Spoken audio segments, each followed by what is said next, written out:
Hello and welcome to everyone who is joining us today. How are you all doing?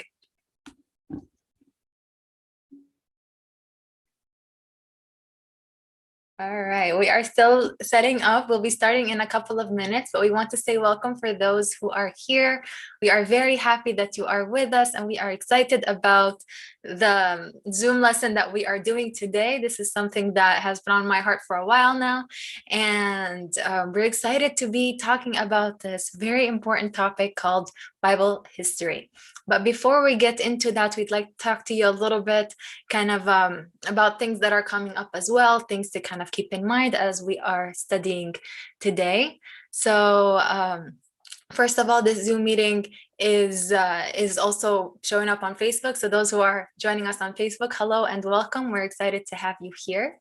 And we just want to give also a heads up for for people who are here in the Zoom meeting today, that we are going to be giving this teaching kind of, it's going to be flowing, and at the end we will have time for questions. And if you have questions throughout the session, feel free to write them up on the chat or on the side. If you want to ask them directly at the end, you're very welcome to. And I want to remind everyone, please not to record or take pictures. You're welcome to take notes, of course, but because of copyright reasons, we like to keep things kind of as much as possible kind of contained. It's okay to use them for free, of course, but we just like to keep them here on the teachings. And I'm going to hand things over to Mr. Andre to tell you about some things that are coming up right before we enter in. So Andre, over to you. Great, thank you, Celeste. For everyone who's hearing us on Facebook and YouTube, we want to tell you that there's a new course coming soon on November 6th. And this course is about the weekly Torah portions. And Tony, my twin, will be giving this course. And he will be following the traditional Jewish weekly divisions of reading the Torah. And he will give you every week a specific Torah portions for 6 weeks. So there will be 6 lessons. And in these 6 lessons, together with Tony, you will trace the roots of these Jewish customs, not only from the Old Testament, but also from the New Testament. And this is the reading what Jesus has done in the synagogue in Nazareth. So you will understand more the Jewish customs. And as you know, the Torah portions is divided into different parts, parashot. And every parasha, every part is read in the synagogue. So you will learn all about these Jewish customs. And by this way, you will be able to connect and understand Jesus in a deeper way. Now, these teachings are very deep. These teachings are very when you take this course, you will learn so much deeper information as a Christian, because the Bible at that time was not like today. The Bible, the Jewish Bible at that time, didn't have chapters, didn't have verses, but they had different contexts, different divisions. And Tony will speak about every division and explain it for you. So this Torah portion course, again, start in November 6, 2021. There will be 6 Torah parashot for 6 weeks. We will put the link in the chat if you're in Facebook or if you're on YouTube. There will be a link on YouTube later in the description, and you can go there and register. And we are making all these courses with really low budget, just to subsidize, and all the proceeds will go for the salaries of twin stores. So by you connecting to these courses will be a blessing to all of us. And I will end with this. It will be a very deep teaching. It will be quality, a lot of information, and will transform your lives. Thank you. Go ahead, Celeste. Good.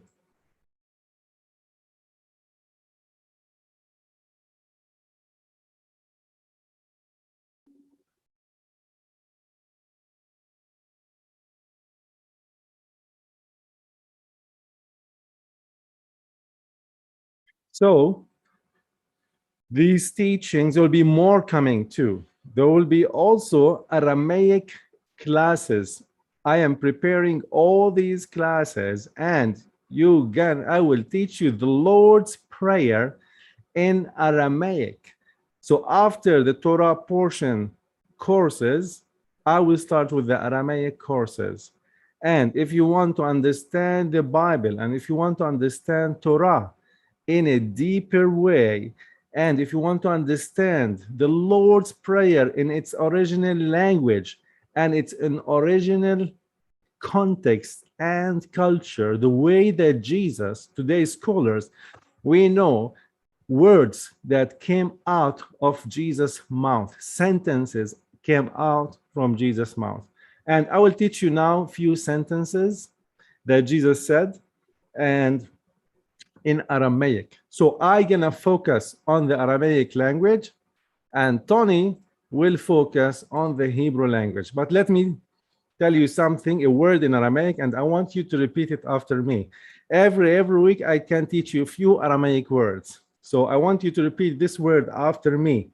Shlama. Shlama. Anyone know what is shlama in Aramaic? Peace. Exactly, means peace. If you know Hebrew, in Hebrew it's shalom. And in Jesus' Galilean accent, I'm giving you Jesus' Galilean Aramaic accent. Shlama means peace. So when Jesus come and meet with his disciples, he will tell them Shlama, and you know what they will answer him? In Aramaic, brich we Wow. Brich we What does it mean, brich we Blessings, but bended knees. Blessed. Brich come from the Aramaic word and Hebrew word from bracha and from berech. Berech means the knee. So when you obey God and go down and bend your knees and pray on your knees when no one sees you, the more you pray down and humble yourself, the more you'll be blessed. So to every Aramaic and Hebrew word, there is a meaning. So during these Torah portions, Tony will teach you the Hebrew words and meanings. And in the Aramaic courses, the Lord's Prayer, I will teach you the meaning of Aramaic words. There are so many words in the Bible that you are aware of that are Aramaic, but you not know. Talita kumi is an Aramaic word. It has a deep meaning. We have also Golgotha. It's also in Aramaic, the hill. We have Gabbatha, is also in Aramaic. There are so many Aramaic words that you are familiar with that we're going to go to the deeper meanings of each word. So I encourage you, the link will be here for the Torah portions. I encourage you to go and register to this course about the weekly Torah portions. That will start in November 6th. And you will be so blessed from all these teachings. Celeste, are you ready? Great. Go ahead. Yes, thank you, Andre. And I don't know about you, but I'm very excited about these teachings that are coming up. But for now, let's dive into our lesson for today. What do you say? Shall we go in? Let's do this. All right, I'm just going to quickly share my screen. Okay, and almost there, sharing.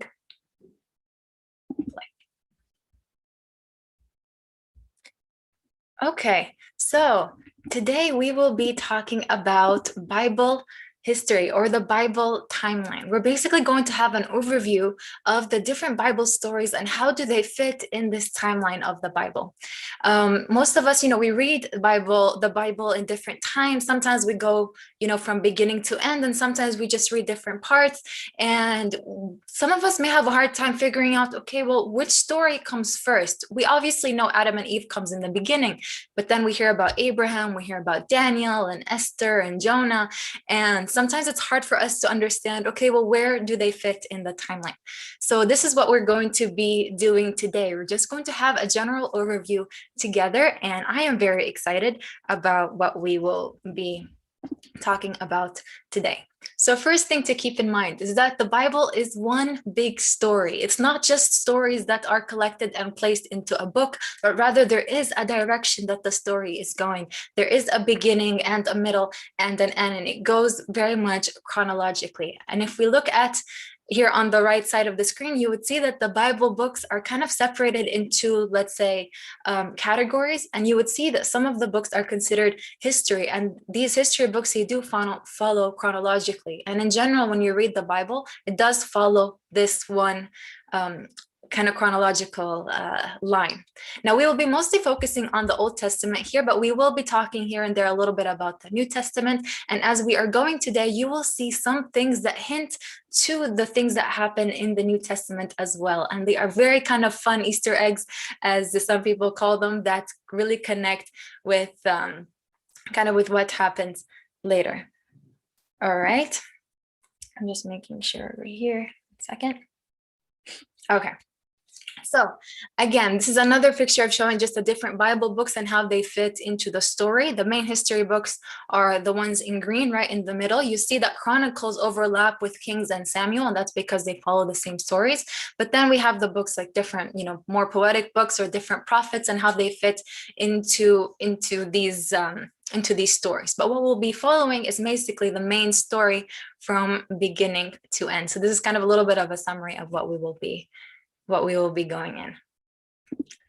Okay, and one more thing that I want us to kind of keep in mind as we are going through today. First, we're going to be going through different time periods that shaped the Bible history. We're going to talk a bit about what happened in the beginning, but then we will follow different periods that kind of historians have established or placed to kind of help to transition from one story to another, or from one, let's say, area or period to another. So we will start with the Canaanite period, go into the Judges, Israelite period, and so on and so forth. And we will end talking about Jesus and the Roman period up here. And one more thing that we will be looking at throughout, and this is one of my favorite parts, is that we're going to be answering and looking at the question of, is the Bible historically accurate? And are there evidences of the story in the Bible from archaeology and history? So I hope you're excited. I know I am very excited. So let us begin. Speaking of let's begin, in the beginning, science believes, or history, they basically place the stories of Adam and Eve and the whole stories in Genesis, or the creation, being around 4000 BC, about 6,000 years ago. So we know that in the beginning, God created the world in 6 days. On the sixth day, he created Adam and Eve. And we know that soon after that, sin entered the world, right? And from the beginning, we get this promise from God that there would be someone who's coming from the seed of the woman who is going to crush the head of the serpent, right? So we could really tell from the beginning that God knows the end of the story, way from the book of Genesis, way from the beginning. And as you would see throughout today's lesson, we're going to be noticing this theme throughout of God's faithfulness and his protection over his people, and his constant salvation and saving his people. The more they are trusting in him, the more they are obedient to him, how very quickly he comes and saves them and protects them. And one of the instances that we hear about God's faithfulness and his protection, for example, is in the story of Noah and the flood. Now, the story of Noah, again, it happens in the book of Genesis, and it happens around 2500 BC. And we all know the story. God tells Noah that he's going to send rain over the earth, that it's going to flood everything. So he tells him to build this big ark and bring two animals of every kind. And he protected them. And after the big flood, Noah and his family ended up repopulating the earth, right? And this brings us to our first point of Bible meets history. These are the different checkpoints that we will be kind of pausing in between to talk about the different moments in which history and archaeology overlap in the Bible. So this big story about the big flood, it seems a little bit like legendary or something kind of big and sometimes hard to imagine. So historians and archaeologists sometimes wonder, well, are there actual evidences of the flood in history? Can we see this evidences of that? Did it actually happen? Did it not? And the more that they started to discover things, the more they found different clues that said that actually the flood did happen.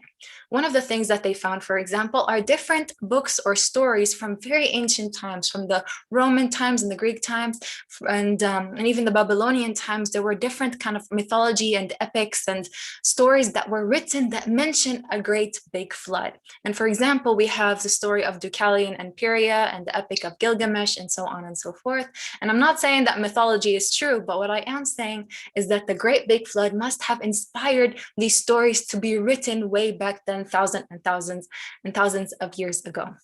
So yes, there are evidences of there have been a flood in which people knew, and it was passed down through generations, that there was a flood that covered the earth and people had to repopulate and go around the rest of the world again. So we have mentions of the flood from way back then, but also, and even this is the one that I'm most excited to tell you about, is that historians or archaeologists also wanted to find actual remains of the Ark. And for many years now, they call them like the Ark Hunters, or kind of these hunters of ancient treasures or ancient, kind of archaeology and these kinds of stuff. So what they do is they read these Bible stories and they focus on these different verses to try to find clues on where these things such as the Ark may have been. Do they even still exist for now? So one verse, for example, in Genesis chapter 8, verse 4 says, "And on the 17th day of the 17th month, the Ark came to rest on the mountains of Ararat." And the mountains of Ararat are known where they are today. And so people, these archaeologists, they went and they were searching around on the mountains of Ararat to see, can they find remains of the Ark? And I want to show you some of the finds that they have found, which is very fascinating. Some of you may have seen it, but for those of you who aren't, I hope you get excited about this as I do. They found this very big formation on one of the hills on the mountain that if you look at it, it really looks like the shape of the Ark, right? And what they also found is when they actually measured it out, it measured almost exactly to the exact measurements that are mentioned in the scripture. We know that actually God gave Noah the exact measurements. And so we have something to refer back to. And so they measured it out and they found that this must have been where the Ark had landed and where it stayed there for thousands of years. Now, of course, wood wouldn't last around 4,500 years, so we probably won't see the remains of the wood itself. So it probably decayed and dissolved over time. But up until now, this is the closest thing that they have found. Now, in general, when it comes to history and archaeology and things to do with the Bible, geologians or historians are not so kind of quick to agree that this is 100% accurate, probably because most of them don't really believe in the Bible, but also they are usually a bit skeptic. And so many of them said that this is probably just a geological formation of the mountain, but I think it's too much of a coincidence that the exact measurements fit and the location is right. But also when they sent in radar technology, they started to see, for example, here in the bright blue area, you see a lot of parallel lines that show that this is not something geological or random, but must have been something man-made. So this is just kind of a little fun Bible meets history point that I wanted to show you. And it is really exciting. And hopefully one day they would actually prove it and say that, yes, this is it. For now, they say there's probably like 99%, 99.9%. I'm still going with this until proven otherwise. All right.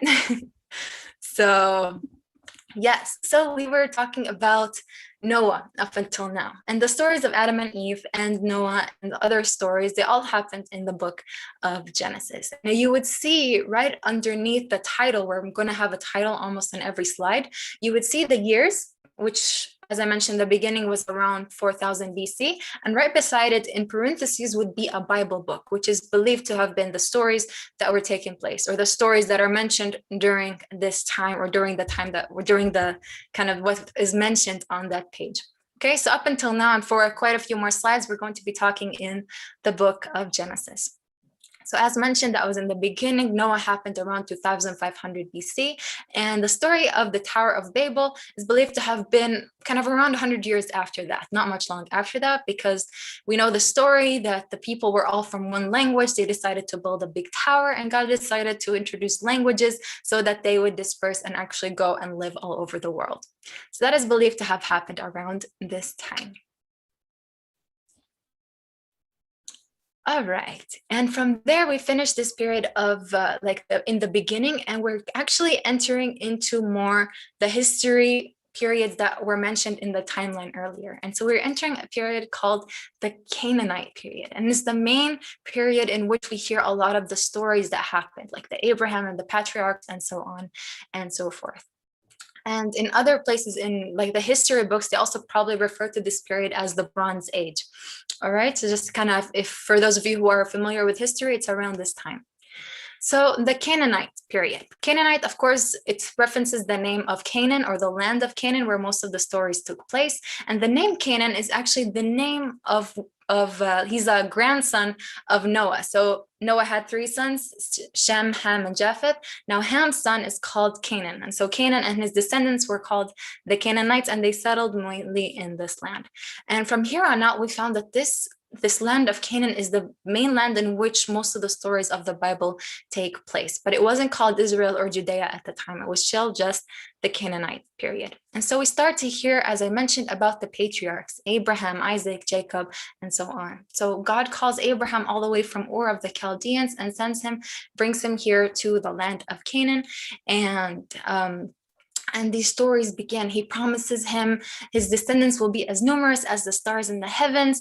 And, we hear a lot about the stories of Abraham. Now, when it comes to evidences of whether Abraham or whether this person, Abraham, existed or not, well, history doesn't actually have, or archaeology, they didn't actually find remains of him or of his home or, of the places from his home or remains of who he is.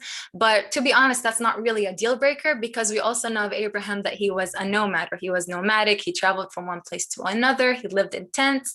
And if we try to associate him with a kind of group of people today, it's probably like the Bedouins, who you don't really leave a lot of remains. So that you don't usually expect to be remains from a person like Abraham. But from the places that he has visited, or from the places that are mentioned in the Bible, like Beersheba and Shechem and Hebron, and those places, we can still visit them today. The traditions go on, and the stories of Abraham are directly related to these places. Another thing to mention before we move on is that the book of Job, or the story of Job, is believed to have happened during the Canaanite period as well. Probably a little bit before, but generally speaking, it is around that time. So after Abraham, we know that Abraham had Isaac, and that Isaac had his twin sons, right? We had Esau and Jacob, and we know that Jacob had 12 sons, okay? And with the story of Jacob, actually, we know that he left the land of Canaan for a while, and then he came back, and on his way back, his name changed from Jacob to Israel, which is why Jacob's 12 sons became known as the 12 tribes of Israel. Eventually, they were still the 12 sons at this point.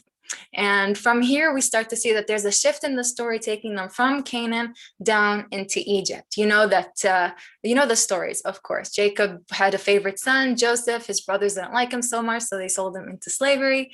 And Joseph rose to power in Egypt, and with a big, beautiful reunion and kind of reconciliation with his family, all of his 11 brothers moved to Egypt with him, where they grew, and they eventually became the 12 tribes of Israel.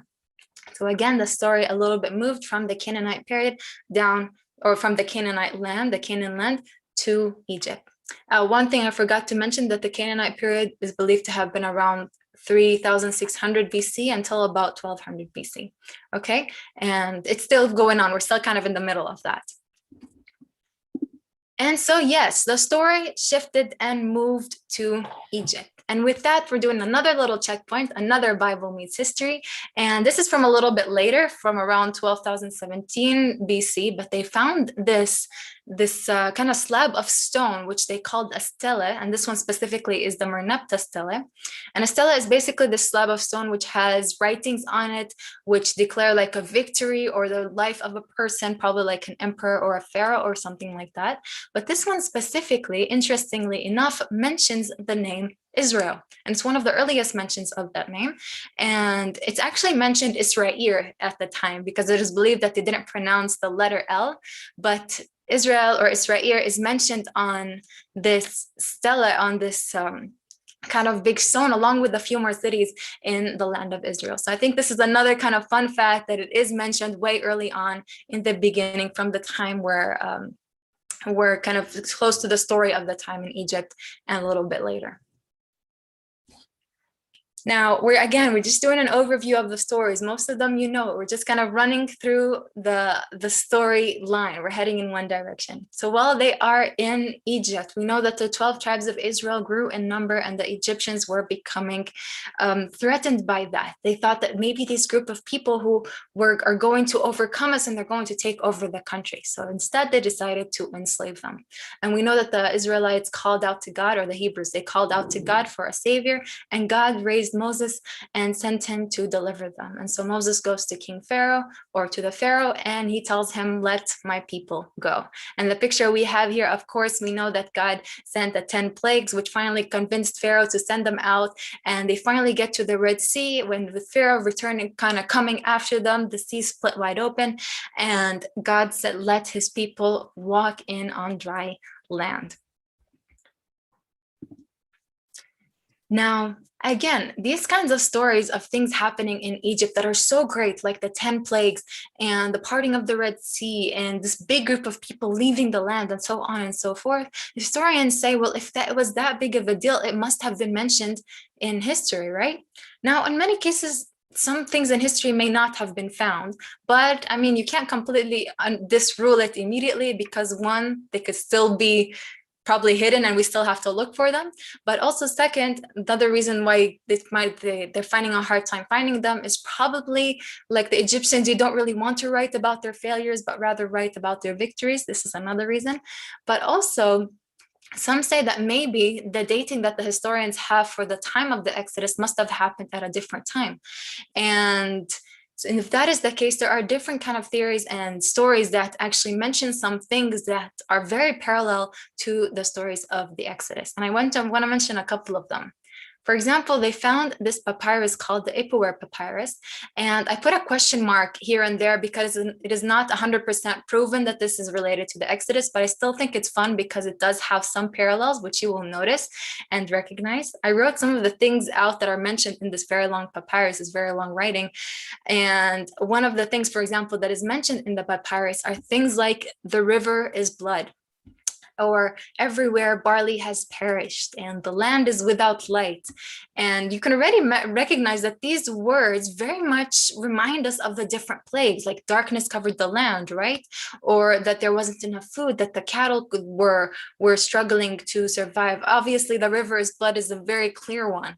But also there's another one that said, men are few and he who places his brother in the ground is everywhere. And that reminds me, at least, of the last plague, the one where the firstborn in every household perished and died. And remember, one of the scriptures says that in every household there was mourning. And I think this line over here very much reminds us of that story. And one last one that I mentioned here, of course, there are many more, but it says, indeed, poor men have become owners of wealth, and he who could not make sandals for himself is now a possessor of riches.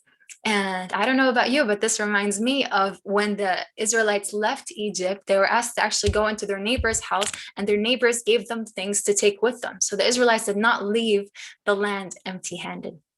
And so these things, they seem a little too much of a coincidence to have been mentioned in one papyrus, but I mean, we don't know for sure. But this is one theory that it must have been maybe a little bit earlier on. But another theory about this is they say that it might have kind of associated it with more something like the aftermath of a big big thing that happened out around the same time, which was like a big volcanic eruption. They did find that there was a volcanic eruption in the island of Santorini, which they say that if that there are ways that you could see that it would have affected kind of like these events, things, something after another, that may have caused the 10 plagues. For example, the water could have been very, very acidic, which caused a lot of sicknesses and that kind of thing.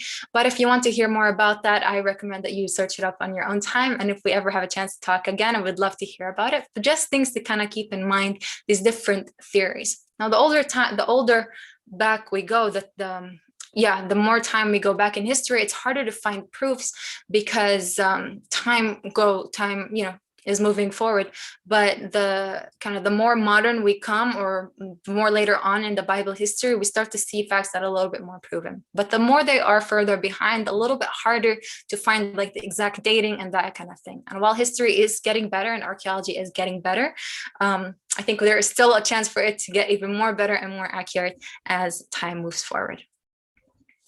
So we had a little bit of a break with the Bible Meets History. I hope you're all doing well and that this is very interesting and exciting for you. I know it is for me.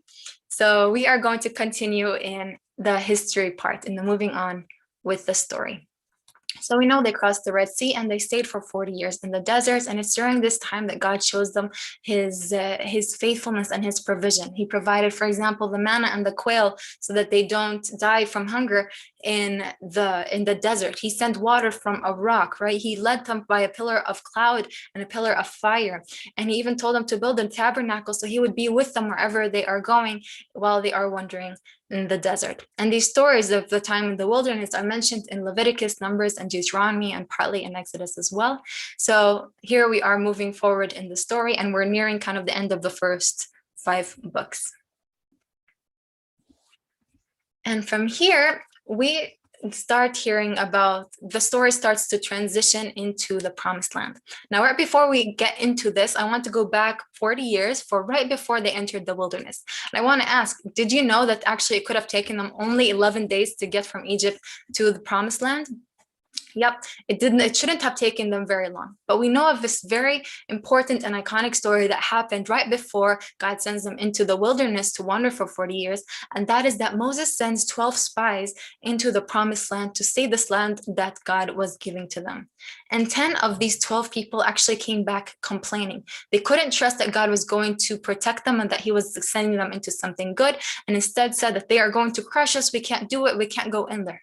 But 2 of these people, who are Joshua and Caleb, they said, no, we can do this. God is on our side. And they even brought back this very iconic, this big cluster of grapes, and they brought it back to Moses and told him, look, this land is very fruitful, and it is a wonderful land that God has promised us. We can do this. But because most of the people had this heart of fear and they did not want to go in, God punished them by sending them 40 years in the desert. And even in the midst of that, as we saw, he was with them and guiding them and teaching them that, hey, he can be trusted and they can depend on him.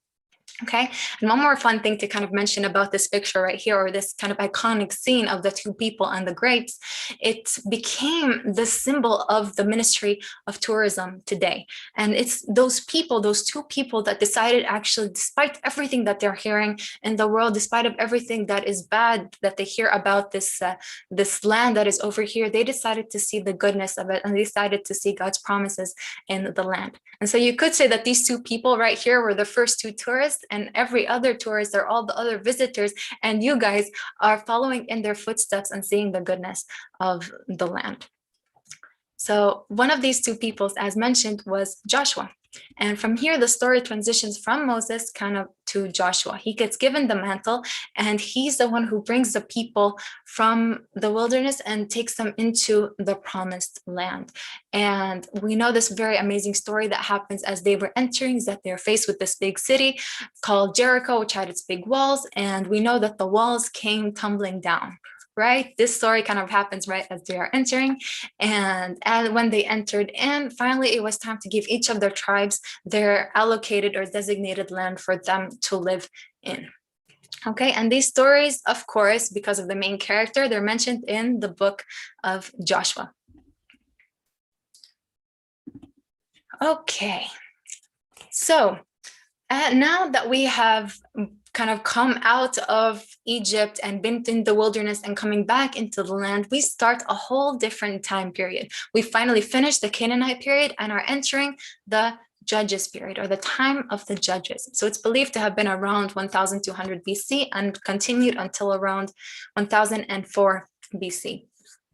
And again, for those of you who know the history, kind of world history, it's around the Iron Age. Okay, so this is kind of the Judges period, starts around that same time. And in this picture, you see the different, the land that was given to the different 12 tribes.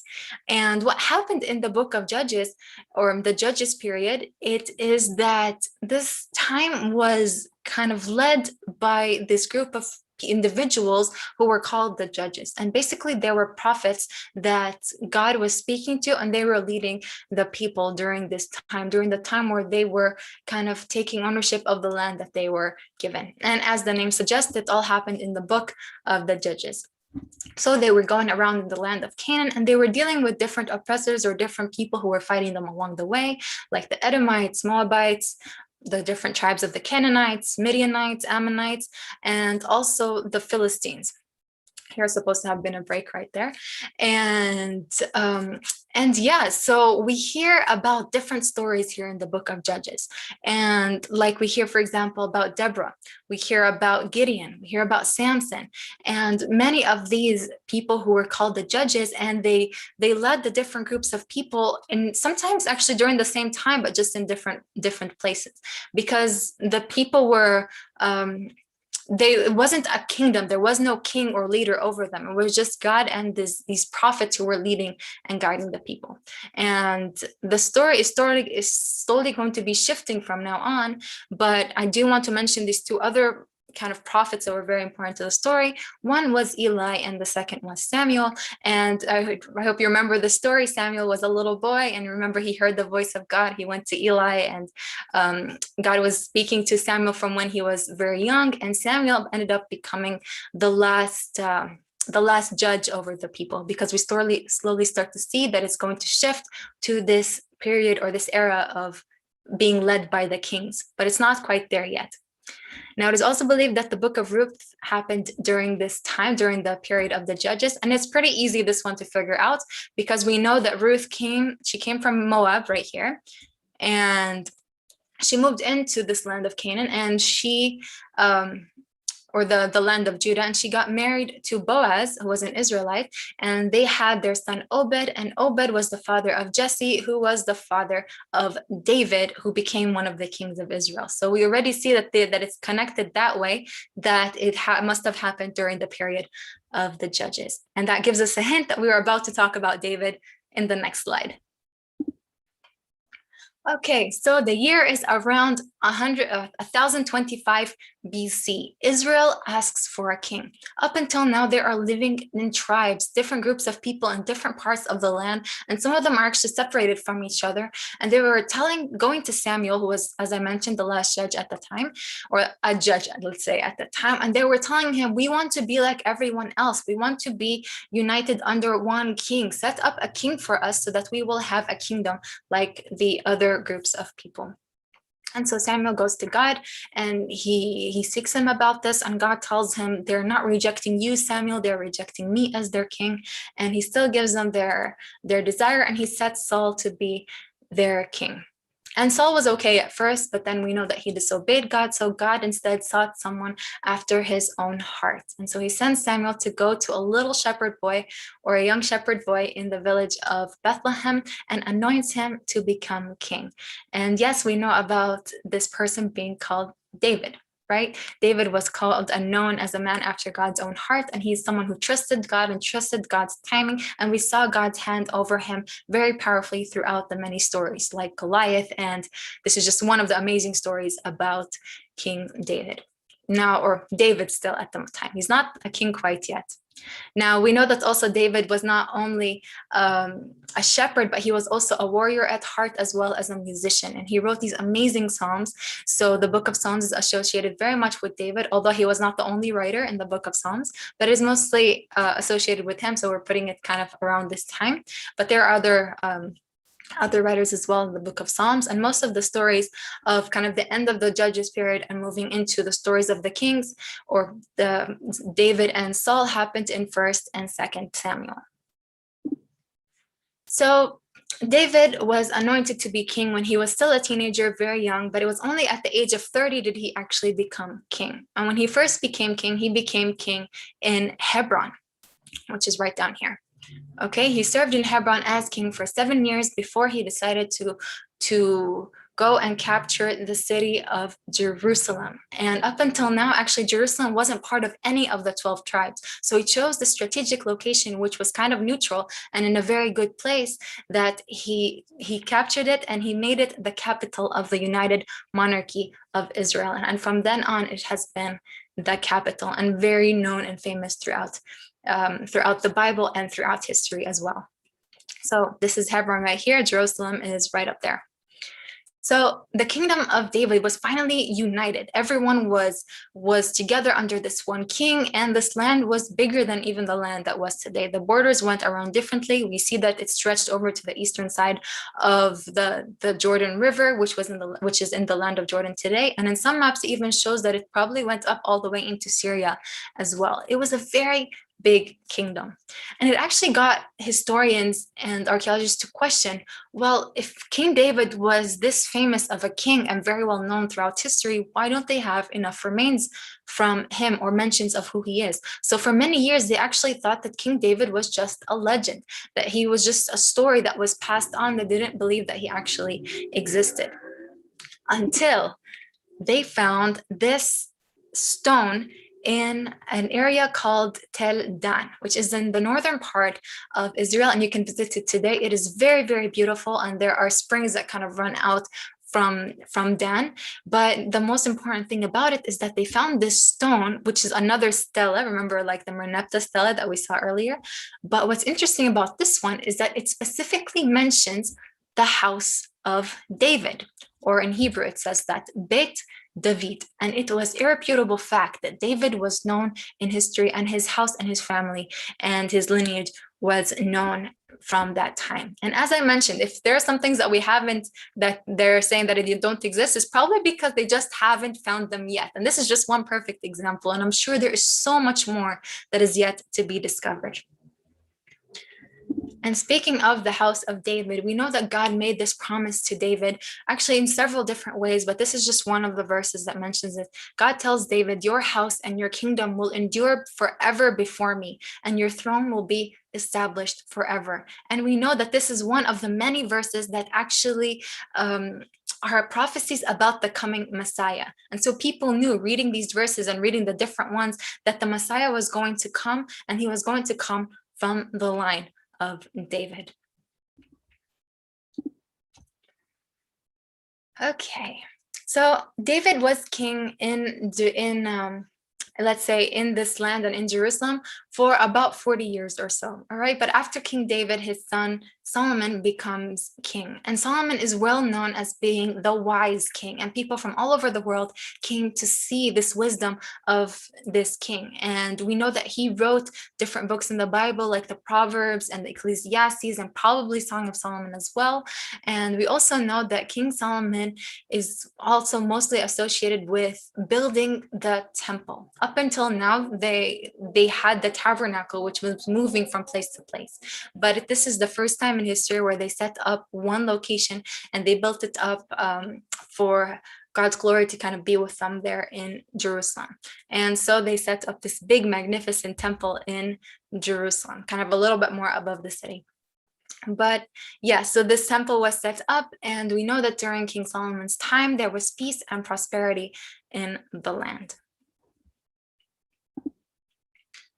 But what happened after that is a whole different story, because we know that right after King Solomon, around 928 BC, basically Solomon's son, when Solomon's son became king, they were not doing that great. They weren't following God that great. And the kingdom splits. It becomes two separate kingdoms. The northern kingdom was called the Kingdom of Israel, and one of Solomon's leaders decided to take the people basically and kind of rebel against the king and took them there. And it was basically made up of 10 tribes. the 10 tribes of Israel who were living in that area. And the lower kingdom where Jerusalem was called the kingdom of Judah. From this point on, it was made up of 2 of the tribes. But you see Jerusalem was right over here. Okay, now the kings who were there, Rehoboam was the son of Solomon, and Jeroboam was the army leader who became king in Israel. Okay, so we've got right now Israel and Judah. And one very interesting thing that happened in the northern kingdom of Israel is that Jeroboam decided or noticed that if all the temple and all the temple worship was located in Jerusalem, he had to find a way to keep the people up in the kingdom of Israel so that you don't go back to their king. And he did something which is a little hard to understand, but nevertheless the Bible mentions it, is that he set up 2 different altars and golden calves in 2 different locations in the kingdom of Israel. And one was in Dan, which is the same place, by the way, that they found the stone that mentions the house of David. But so you can see it actually today, you could see the altar, but also in Bethel. And he set up golden calves. I mean, come on. It's already showing that it's going into idolatry and paganism and completely against following God as their ruler, as their king, right? And it already can tell us that this is heading in a not so good direction for the kingdom of Israel. Now, it is during this time that we also hear about these different prophets. The book of Isaiah was written during this time, the book of Hosea, Joel, Amos, Obadiah, Jonah. His story happened during this time, and the book of Micah, these prophets who wrote these books were all written during this time. Now, it wasn't just one king in the kingdom of Israel and one king in the kingdom of Judah during this whole time of kind of like the kings or the kings being changed.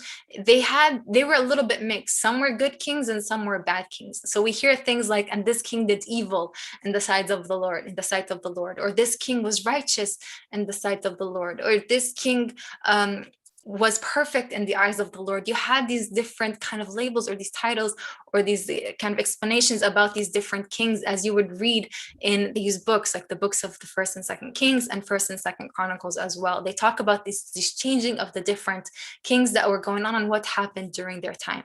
And one example of this is King Ahab. King Ahab was considered one of the bad kings, and he was the king during the time of Elijah. You know, Elijah went up against Jezebel and Ahab, and it mostly happened in the area of the Carmel. And the Carmel is more around right up here, so we could already tell it was in the kingdom of Israel. But yeah, and generally speaking, most of the kings of Israel were considered the not so good kings. They were considered bad kings. When it comes to the kingdom of Judah, they were more mixed. Some were good and some were not good. All right, and we will see that actually does have effect to what happens a little bit later. And that is when the Assyrians come. When the Assyrians, this big kind of kingdom or this big empire, come in and they were conquering and taking the land, the northern kingdom of Israel falls first. It falls around the year 722, and the people of the kingdom of Israel, those 10 tribes, get expelled out of their land and kind of sent into exile to different parts of the Assyrian Empire, different parts of the world. And being that 10 tribes, up until today, some don't know where they went, and so they call them the 10 lost tribes of Israel. But the 2 others remained, which were in the kingdom of Judah. They lasted a little bit longer. But another fun fact about what happened in the kingdom of Israel, when those people were going to exile and were being sent out, the land was being more vacant. And so the Assyrians were bringing in people from all over the world, from all over their Assyrian empire, and bringing them in to settle in this land instead. And one group of people you might be familiar with that came in during this time, or is believed to have come during this time, are the Samaritans, or the people who settled in the Samaritan mountains, which connects, of course, to many stories that we know about in the New Testament, right? So it's believed that this was their origin story, that they came from that time and settled over here. Now, as I mentioned, the southern kingdom, the kingdom of Judah, did last a while longer. And I do believe that a big part of it is because the kings were turning back to God every now and then. All right, one of the kings, for example, that we hear about during the exact same time of the Assyrian captivity was King Hezekiah. Now, King Hezekiah started out as being more of a prideful king, but he did humble himself before God, and God gave him another chance. And it is during King Hezekiah's time that the Assyrians were coming to capture the land of Judah and to capture Jerusalem. But they held their position in Jerusalem, and they resisted them, and it lasted a long time. It lasted much longer than the northern kingdom of Israel were before they went into exile. And one of the things that we hear about in the Bible was that Hezekiah, sorry, I misspelled it right here, was that King Hezekiah built a tunnel while he was in Jerusalem during the time of the Assyrians. And we're going to quickly look at what is said about this tunnel. It says in 2 Chronicles 32, verse 30, that it was Hezekiah who blocked the upper outlet of the Gihon spring and channeled the water down to the west side of the city of David, and he succeeded in everything he undertook. Now, for those of you who have been to the city of David, it is believed that was the ancient Jerusalem, or Jerusalem during that time. And for those, again, who have been there, you might have heard about Hezekiah's tunnel. And as this verse mentions over here, is that Hezekiah realizes that if they wanted to resist the Assyrians a little longer, they needed water. And there was a spring that was flowing a little bit outside the city. So what he did is they built a tunnel that collected the water from the spring and channeled it into the city to collect in a pool, which became known as the Siloam pool, or the Shiloah pool. By the way, there are connections to it in the New Testament as well, but we're not going into that. Now, why am I mentioning this? It is because if you go into the city of David, you actually first see Hezekiah's tunnel, and you see that it was that exactly as it says, that there was water connecting from the spring into the city is there today. And it's a fascinating experience that you can actually go and walk through Hezekiah's tunnel. And it is a lot of water in there, but you can still walk through it, and it is an amazing experience. And if you haven't done that, put that on your kind of bucket list to kind of do it next time you come to Israel. But one more thing they found over there was this inscription. It was very near to the tunnels, or in the city of David, and it basically writes the details of the tunnel, or more like it says the story of the groups of people who were chiseling from both ends of the tunnel, chiseling, and how they met in the beginning, and how the experience was like, what they were hearing, and then finally when they got excited that they connected the tunnel from both sides. And when historians and archaeologists, they dated this back, and they researched to find when this plaque kind of fit in history, they found that it dated exactly to the time of Hezekiah. So if this is not Bible meets history, I don't know what is. Okay. So up until now, we were talking that the northern Israel, the kingdom of Israel fell to the Assyrians, but the kingdom of Judah lasted a while longer. And after Hezekiah, there were a few more kings that were there as well, and they lasted a bit longer. But then they did have some not so good kings, and when the Babylonians came, Jerusalem fell. Okay, and we know that the leader who captured Jerusalem was Nebuchadnezzar, and you recognize this name, of course, from the later stories, right? So the Babylonians come and they take Jerusalem and they destroy the temple and they take the Israelites into captivity.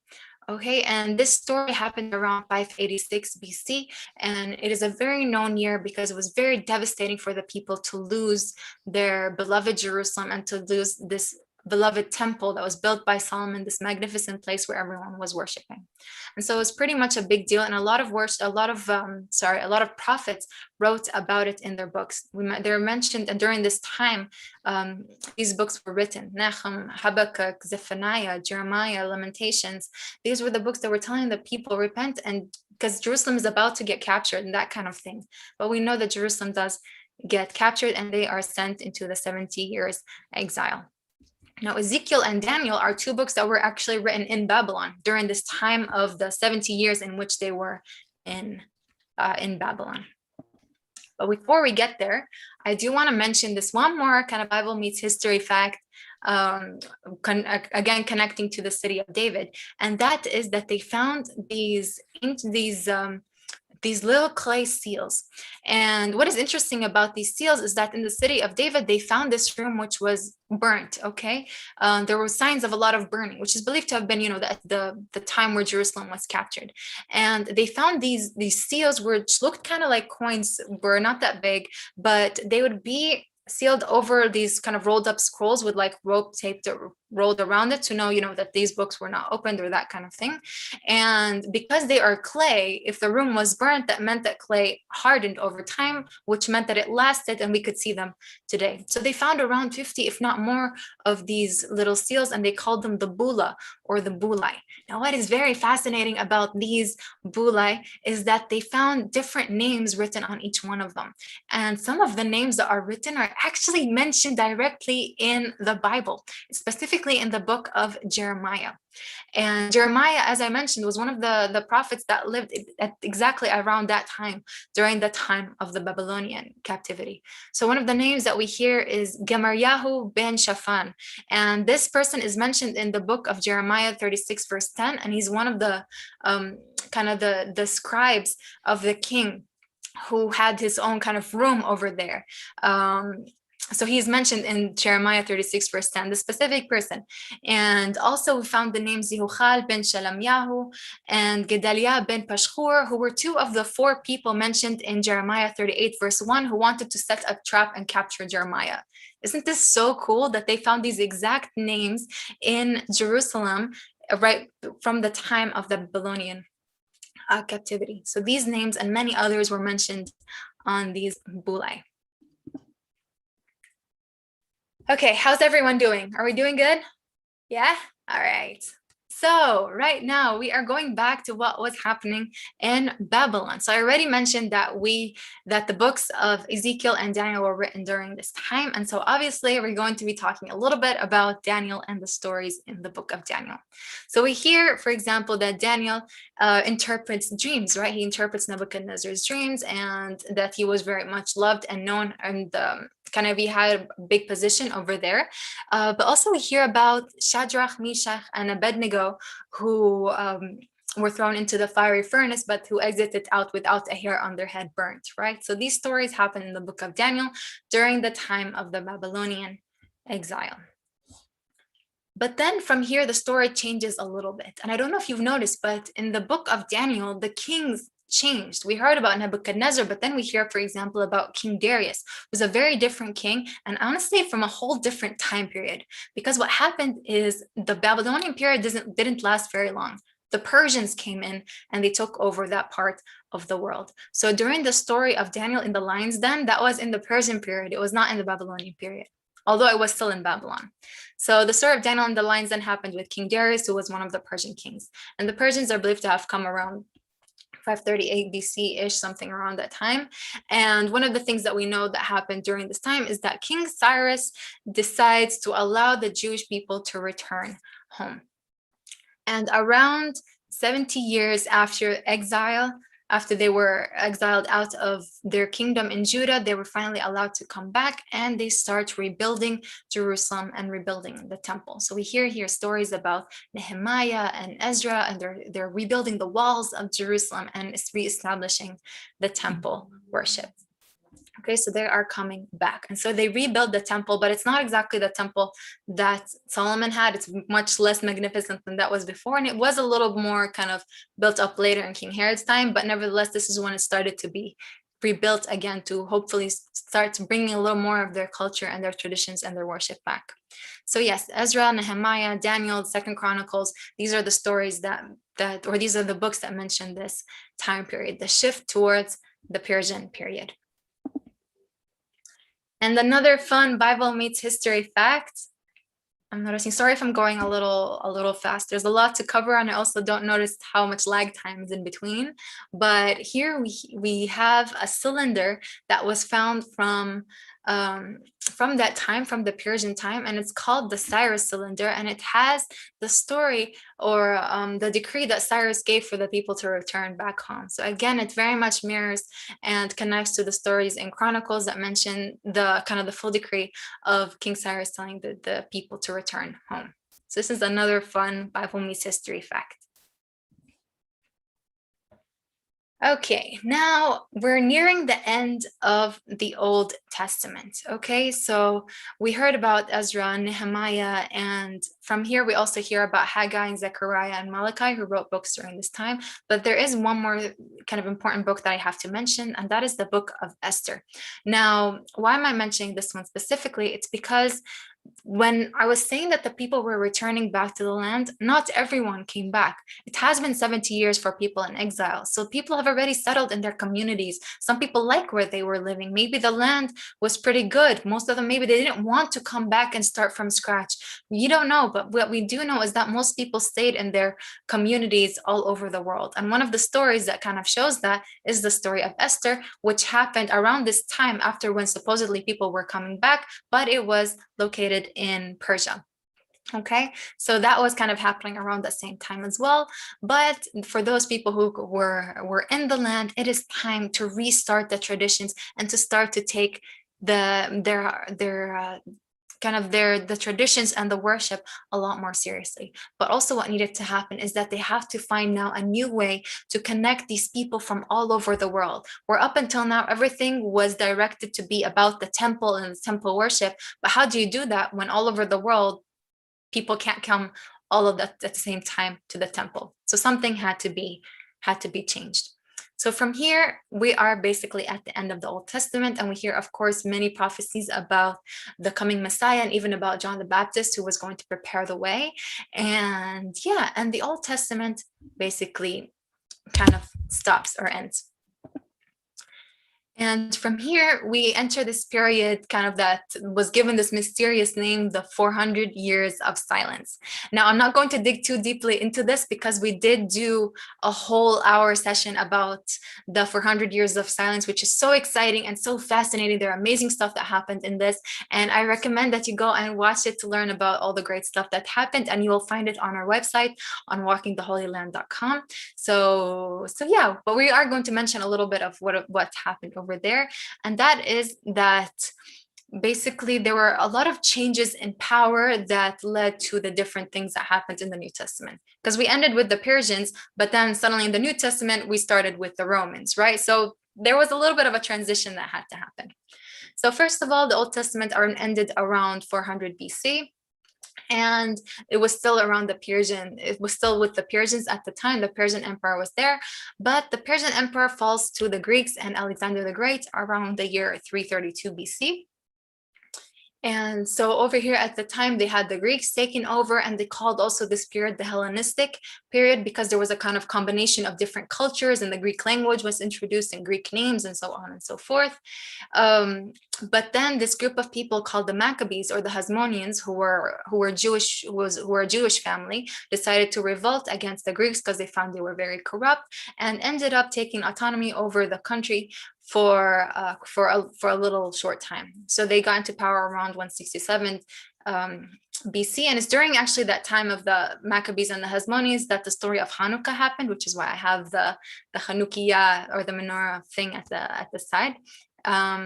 It's not a menorah, by the way. It's a Chanukiah. It has 2 extra branches than the one that's located in the temple. But nevertheless, it does connect to the story. So we've got the Maccabees or the Hasmoneans. And then in 63 BC, Rome takes over the world and takes over this part of the land as well.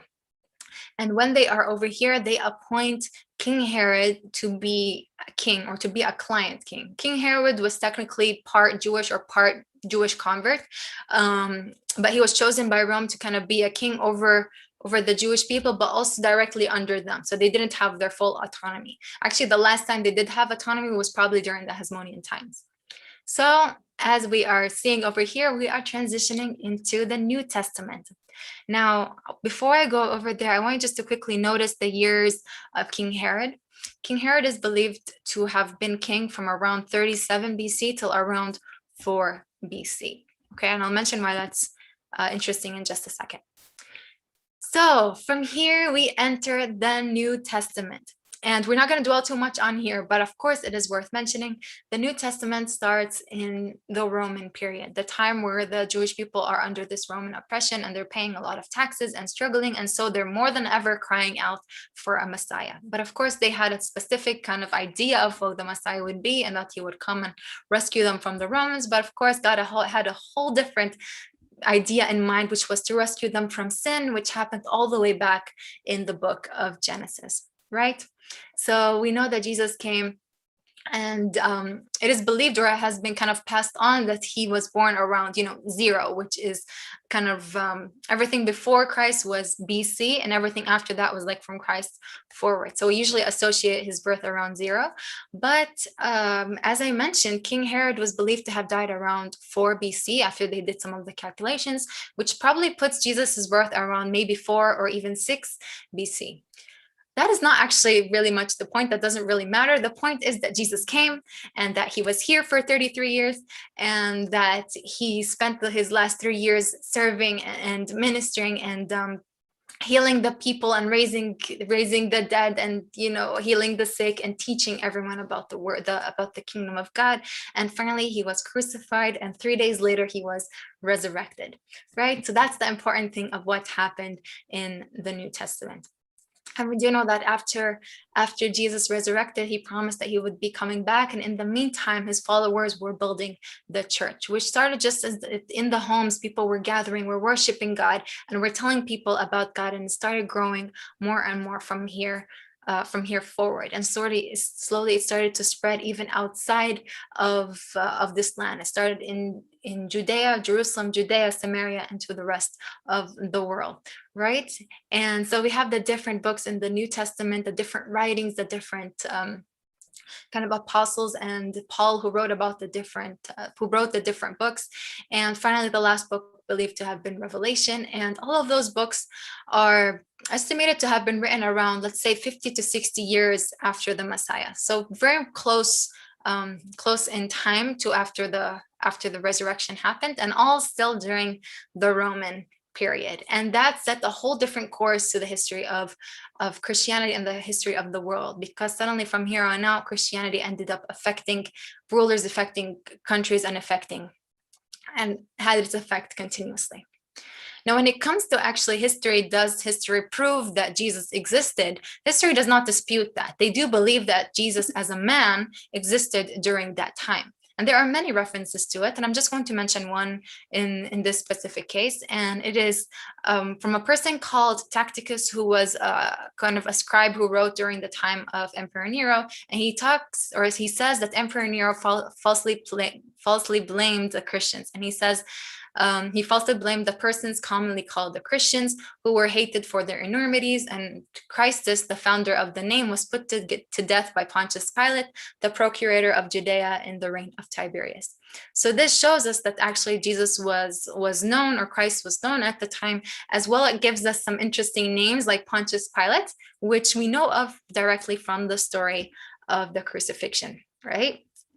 And speaking of Pilate, there's another find that they found in the land of Israel. They found this in Caesarea, which they found this big kind of huge stone. And if you have been to Caesarea, this very big, beautiful city, Roman city by the sea, you would find that there is this big stone which actually mentions the name Pilate or Pontius Pilate. And I don't speak Latin, but even I can recognize this. See, if you can look over here. Do you see that where my mouse is? It says Pilatvs or something like that. That's I'm anglicizing it. So it obviously says Pilatus, or we can immediately kind of associate it with probably Pontius Pilatus. Okay, it's pretty much a unique name, and this is only one of the quite a few finds that they found about the different kind of leaders during this time of the crucifixion, specifically here, Pontius Pilate. And one more fun find that they found from that time period from, they also call it the Second Temple period, from the time where the Second Temple was, is that they found this kind of heel bone with a nail sticking through it. And they believe that this was one of the examples of the way people were crucified at the time. So this is, again, just kind of a little reference back to the story of crucifixion, that it happened during the time of the Romans. And yeah, so this is a random person's heel. It is not Jesus, because Jesus is alive, and he is alive until today and forevermore. All right, and we know that the message of the cross stands forth and is still resounding on and on, even until today. And we are excited for his coming back, correct? Yes. Okay, so let's quickly overview what we were talking about. And so we talked that the Bible was basically one big story. It had a beginning and followed basically one family line all the way until the end of the New Testament. Right, we talked about the Canaanite period, which had the patriarchs, Abraham, Isaac, and Jacob. And even when the story went into Egypt, we've got the Judges period, which the different judges were leading. You mentioned Samuel and Samson, Deborah, and those stories that happened during the Judges period. The Israelites period is basically the kings, David and Hezekiah, and so on and so forth, up until, well, first the Assyrians, but the Babylonians came in. There was a short rule by the Babylonians, and then the Persians took over. And this is where the Old Testament basically ended. And the Hellenistic period is basically the Greek period. The Hasmoneans were the Maccabees, again, story of Hanukkah. And then we heard about the Romans who came in, and it was during the Roman period that Jesus came, and the Roman period continued onward up until actually the Roman name, kind of the Roman period, changed to Byzantine, which basically just refers to Christianity having effect on the Roman world, and from then on the name changed. Okay, so but up until now in the Old Testament, it was the Roman period. Now, I do also want to note this and mention, but it is believed that the Bible was written by around 40 different authors over a period of 1,500 different years.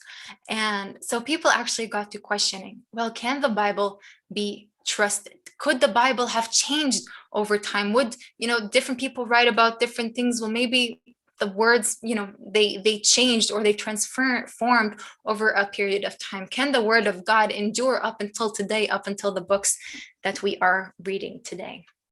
And with that, I want to finish with this final Bible meets history. And I'm sure many of you know about this, but I think it's still worth mentioning that they found these 2,000-year-old scrolls in the Qumran caves by the Dead Sea. And what they were these copies and copies and copies of scripture, of the different books of the Bible. And I think almost all of the books of the Bible were found. And 2,000 years ago, meaning they were written around the time of Jesus and maybe a little bit before. And what's fascinating and amazing is that when they compared them to the writings that they have today, to the Bible they have today, they found that they were identical, which this proves once and for all that God's word endures forever. All right, and I'm finishing with these final two verses. Matthew 5 verse 18 says, "For truly I tell you, until heaven and earth disappear, not the smallest letter, not the least stroke of a pen will by any means disappear from the law until everything is accomplished." And I don't know about you, but I get encouraged by seeing all of these evidences and seeing how the word of God endures over time. And it reminds me once again of this verse, which I will be leaving with you, is trust in the Lord with all your heart and lean not on your own understanding. In all your ways submit to him, and he will make your paths straight. And well done, everyone. We did it. We went through an entire overview of the Old Testament and of the Bible in general together. I hope you're all doing well. It was a mouthful, it was a lot, but I enjoyed it. I hope you enjoyed it as well. And yeah, we're going to open this time up for if anyone has any questions or anyone has a comment or maybe something jumped out at you. But before we go into that, I want to tell you about a very fun project that we are working on at Twins Tours. And that is that, how we did like an overview of the whole Old Testament or the whole Bible? We are going to be digging deeper into these different time periods and the stories that happened and what was happening in the world at that time that affected these different stories. Who were ruling at the time? What was the culture?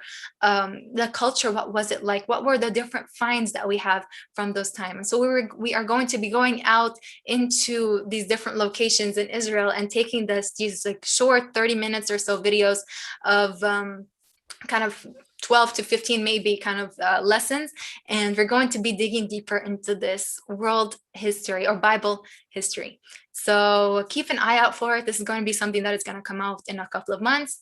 And yeah, so we are very, very excited about it. And one other reason we're excited about it is that it's going to be also kind of written in a way that could hopefully resonate with the youth and with families as well, so more people can enjoy it and learn a lot more about this Bible, about the wonderful Word of God. And we do know that the more we study this history and archaeology and know about this beautiful land, the Bible comes to life and it starts making sense in ways that maybe we didn't see it before. And so yeah, and speaking of which, we're going to have time for questions. So if anyone has any questions, we would love to hear from you. And in a little bit, we'll tell you about what is coming up very soon as well. But for now, does anyone have any questions? You can either raise your hand on the reactions button or write a comment on the side. But yeah, let us know. Hey, Celeste. Hi. Hi. When